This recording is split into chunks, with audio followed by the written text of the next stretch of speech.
Investigation uncovers a devastating loss at Sloth World long before the attraction's grand opening on iDrive.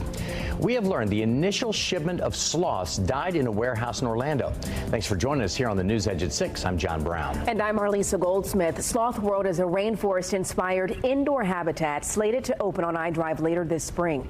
Fox 35's Hannah McKenzie joins us live in studio tonight. So Hannah, for weeks you've been going through pages of reports. Walk us through what happened here. Well, Marlisa, John, these sloths were ordered in 2 different shipments. One from Guyana that arrived in Orlando on December 18th, 2024. The second came from Peru that arrived on December 19th. A few days later, all of those sloths were dead.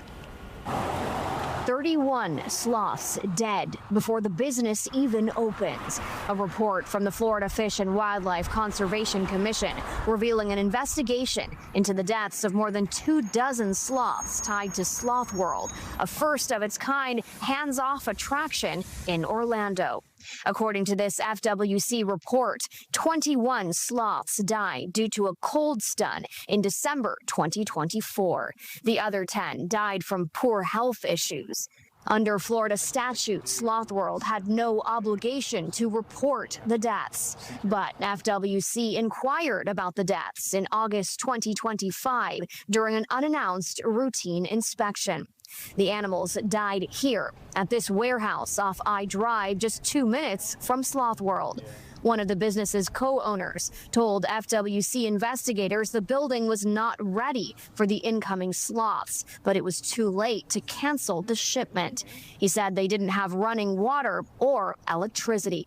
According to the report, multiple space heaters were purchased and powered with an extension cord from a different building, but the fuse tripped, and according to investigators, the sloths were subjected to 40-degree temps. The sloths can't regulate their body temperature like a lot of mammals can, so they completely depend on the environmental temperature for maintaining their internal temperature. Dr. Rebecca Cliff is the founder and director of the Sloth Conservation Foundation in Costa Rica. The ideal temperature for sloths is between 81 and 90 degrees Fahrenheit. Anything lower, she says, leads to death. As soon as sloths get too cold, their core temperature drops, and then what happens is they have special bacteria that live in their stomach that they use to digest the food they eat. And if they get too cold, all those bacteria die, and then they can't digest anything. So even if you heat them back up again, then they can't survive. We went to Sloth World to speak with the current owners. Hello? They weren't there. The facility is still an active construction zone. But over the phone, one of the owners, who is listed in the FWC report, tells me he's no longer associated with the business.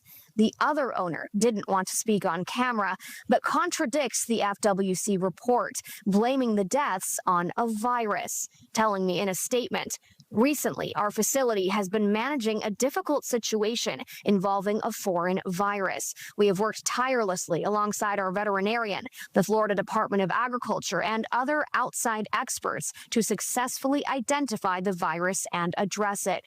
We are aware of rumors such as claiming that our sloths were cold stunned or left without water and electricity. These claims are entirely false."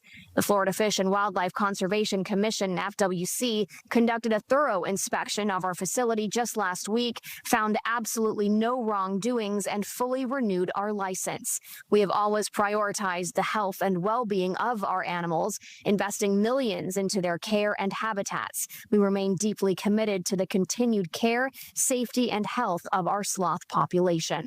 Sloth World was supposed to open March 1st. According to their website, the new opening date is sometime in May. The attraction describes itself as an ethical, conservation-oriented educational exhibit.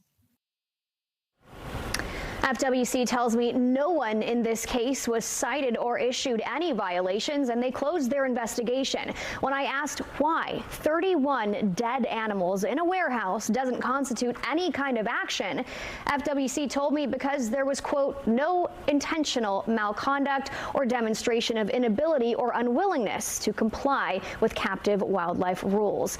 FWC did issue Sloth World owners a verbal warning in August after finding 2 sloths were being kept in cages smaller than legally required. Live in the studio, Hannah McKenzie, Fox 35 News. What a story, Hannah. Thanks so much. State Representative Anna Eskamani met with FWC officials today about the deaths at Sloth World. She wants the state to have more oversight of attractions like Sloth World, smaller venues that deal with exotic animals. There's much more for me to learn in this process, but I will say a glaring red flag for me is this permit, that there needs to be oversight when a permit is issued to ensure that all criteria is being met. And there should be a requirement that if an animal dies at the hands of a permit holder, that be reported. Representative Eskamani tells us she's also reached out to U.S. Representative Maxwell Frost's office. We'll continue to follow this story and bring you any updates that may develop.